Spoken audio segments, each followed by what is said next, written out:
अस्सलाम वालेकुम जी। आज की ये वीडियो स्पेसिफिकली उन स्टूडेंट्स के लिए है जिनको मैं रिप्लाई नहीं कर पाता।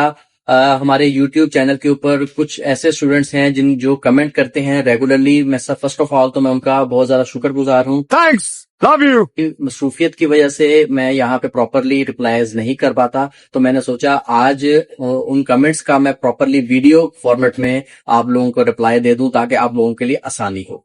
तो आज की इस वीडियो का मकसद ये है कि जो जो कमेंट्स स्टूडेंट्स के आए हुए हैं उन कमेंट्स का रिप्लाई देना, और उस रिप्लाई देने का मकसद ये है कि उससे आप बाकी तमाम स्टूडेंट्स का भी बहुत ज्यादा फायदा हो जाएगा, क्योंकि उनमें जो क्वेश्चंस होते हैं वो बहुत ज्यादा इंपॉर्टेंट होते हैं और बहुत सारे स्टूडेंट्स का सेम वो होता है प्रॉब्लम, तो उन बाकी तमाम स्टूडेंट्स का भी उसमें फायदा हो जाता है।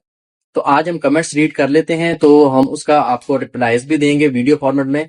तो आज का हम देखते हैं। पहला कमेंट है जी, ये राय सुलमान खरल साहब हैं। इनका कमेंट आया है कि अस्सलाम वालेकुम सर। सर जी मेरा अप्लाई नहीं हो रहा, आगे से ये आता है कि इनवैलिड यूजर आईडी और पासवर्ड।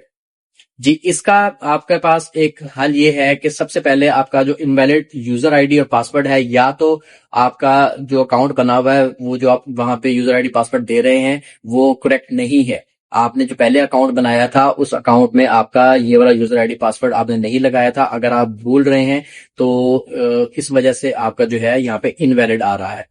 आप अपने क्रेडेंशियल्स जो हैं, अपना यूजर आईडी सीएनआईसी नंबर जो होता है और पासवर्ड, उसको आप करेक्ट लगाएं, तो आपका पोर्टल भी लॉगिन होगा और आपका अप्लाई भी कंप्लीट हो जाएगा।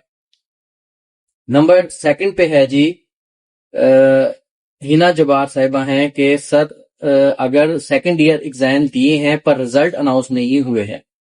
जी उसमें भी कोई इश्यू नहीं है। अब लैब टेस्ट जो है, अगर आप लोगों का फर्स्ट ईयर क्लियर है, इंटरमीडिएट का पार्ट फर्स्ट क्लियर है, तो आप उसकी बेस के ऊपर भी अपना लैब टेस्ट बआसानी दे सकते हैं। सेकंड ईयर के अगर आपने एग्जाम दे दिए, उसका रिजल्ट नहीं आया, तो कोई इशू वाली बात नहीं है। आप फर्स्ट ईयर की बेस के ऊपर भी अप्लाई कर सकते हैं। और ये जो अभी एडमिशन ओपन हो रहे हैं यूनिवर्सिटीज में, ये फर्स्ट ईयर कैंडिडेट्स के लिए ही हो रहे हैं। नेक्स्ट है जी, कमेंट एक हमारे पास टेक रिव्यू के नाम से है। सर मैंने अभी अभी 12th का पेपर दिया है, अभी रिजल्ट्स नहीं आए, तो मैं मार्क्स में क्या लिखूं? ये एक बहुत इंपॉर्टेंट क्वेश्चन है। बहुत सारे स्टूडेंट्स ये क्वेश्चन करते हैं कि वहां पे जब आप अप्लाई कर रहे होते हैं तो आपने अपने इंटरमीडिएट के मार्क्स वहां पे पुट करने होते हैं। अगर तो आपका सेकंड ईयर कंप्लीट है तो आप ओवरऑल जो है 1200 मार्क्स टोटल मार्क्स लिखेंगे, और जितने आपके दोनों पार्ट्स में मार्क्स आए हैं उतने आप ऑब्टेन मार्क्स के अंदर लिखेंगे।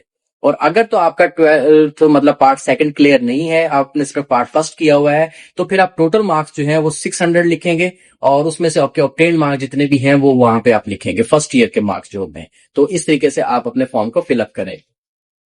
नेक्स्ट एक कमेंट है जी, द स्टोरी वॉल्ट एक आईडी है उनके नाम से, कि सर पेमेंट पेंडिंग आ रहा है बट मैंने पेमेंट कर दी है। जी पेमेंट अगर आपने कर दी है तो वहां पे आपके पास जब डैशबोर्ड आप ओपन करेंगे पेमेंट पेंडिंग का ऑप्शन आ रहा होता है। उसके लिए बेहतरीन हल ये है, सोल्यूशन ये है कि उससे आगे एक ऑनलाइन का एक ऑप्शन आ रहा होगा, नीचे एक आइकन आपको शो हो रहा होगा, उसके ऊपर आप जब जैसे ही क्लिक करेंगे तो वो अगला इंटरफेस जो ओपन होगा उसमें आपका कंज्यूमर नंबर लिखा होगा। वो कंज्यूमर नंबर को आपने कॉपी करना है।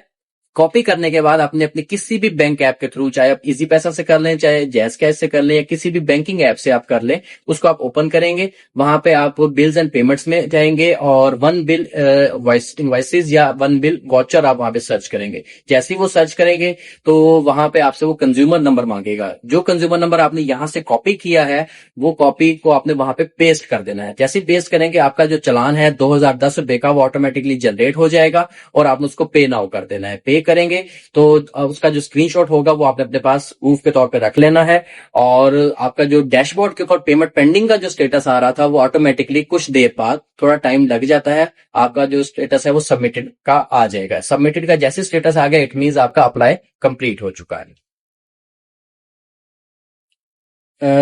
नेक्स्ट एक कमेंट है, ब्रदर समरी में कंज्यूमर नंबर के आगे नंबर नहीं लिखा हुआ, मेरा तो पेमेंट कैसे ट्रांसफर करो? जी ऐसा नहीं होता कि अगर आपका कंज्यूमर नंबर आपने अप्लाई कर लिया है तो आपका कंज्यूमर नंबर वहां पे जनरेट ना हुआ हो। आप उसको दोबारा से रीचेक कर लें। तो अगर रीचेक के बाद भी आपको कोई इशू आ रहा हो तो फिर आप हमारी टीम से राब्ता कर सकते हैं, आपको मुकम्मल रहनुमाई की जाएगी।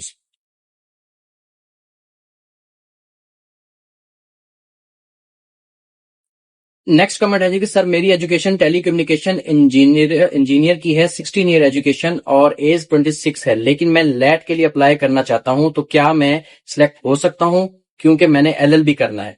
जी हाँ, बिल्कुल आप हो सकते हैं, क्योंकि अब जो एलएलबी है वो 4 इयर्स प्रोग्राम है और इसमें अब ना तो कोई एज लिमिट है, ना ही एजुकेशनल गैप से कोई इश्यू होता है। अगर आपने मास्टर्स भी कर लिया है, एमफिल भी कर लिया है, फिर भी एलएलबी कर सकते हैं, लेकिन क्राइटेरिया एक ये है कि आपका जो एलएलबी का एडमिशन होगा वो आपके इंटरमीडिएट के मार्क्स के ऊपर होगा। ऊपर वाली आपने जो ग्रेजुएशन की है, मास्टर्स की है, उसका उससे कोई कंसर्न नहीं है, आप इंटरमीडिएट की बेस पे अप्लाई कर सकते हैं। तो जी नेक्स्ट एक कमेंट है हमारे पास कि अस्सलाम वालेकुम सर, लैब टेस्ट का फॉर्म फिल की start date and last date कौन सी है, और लास्ट लैब टेस्ट 1 जून को है या फिर 22 जून को, प्लीज रिप्लाई। जी लैब टेस्ट के हवाले से अप्लाई डेट जो है वो 10 मई से स्टार्ट हो चुकी है और 25 मई उसकी लास्ट डेट है। और लैब टेस्ट जो कंडक्ट होगा वो 21 जून 2026 को आपका लैब टेस्ट कंडक्ट होगा, और उसकी जो रोल नंबर स्लिप है वो आपके पास 11 जून 2026 को आ जाएगी, आपकी मेल के ऊपर भी आ जाएगी और आपके एप्लीकेशन फॉर्म पे भी आ जाएगी। जी एक कमेंट आया है स्पेसिफिकली रोल नंबर स्लिप के हवाले से, इन्होंने पूछा है कि रोल नंबर स्लिप कहाँ आएगी। जी रोल नंबर स्लिप जो है आपकी, जो आपने ईमेल वहां पे ऐड की होगी, उस ईमेल के ऊपर भी एचएससी की तरफ से मेल आ जाएगी, या आप अपने एप्लीकेशन फॉर्म पे भी वहां पे डाउनलोड्स का ऑप्शन आ रहा होगा। जैसी रोल नंबर स्लिप अपलोड होगी तो वहां डाउनलोड पे आप जाएंगे, क्लिक करेंगे तो वहां पे जनरेट रोल नंबर स्लिप का एक ऑप्शन आएगा, उसको ऊपर क्लिक करेंगे तो आपकी जो रोल नंबर स्लिप है वो ऑटोमेटिकली जनरेट हो जाएगी। तो ये कुछ कमेंट्स थे जो बहुत सारे स्टूडेंट्स ने भी किए, तो उनके हवाले से मैंने मुनासिब समझा कि आप लोगों को प्रॉपरली एक रिप्लाई कर दिया जाए वीडियो फॉर्मेट में, ताकि बाकी आप लोगों का भी फायदा हो जाए, बाकी जो हमारे देखने वाले हैं, हमारे सब्सक्राइबर्स हैं, हमारे स्टूडेंट्स हैं, वो भी इस चीज से फायदा उठा सके। Thank you so much.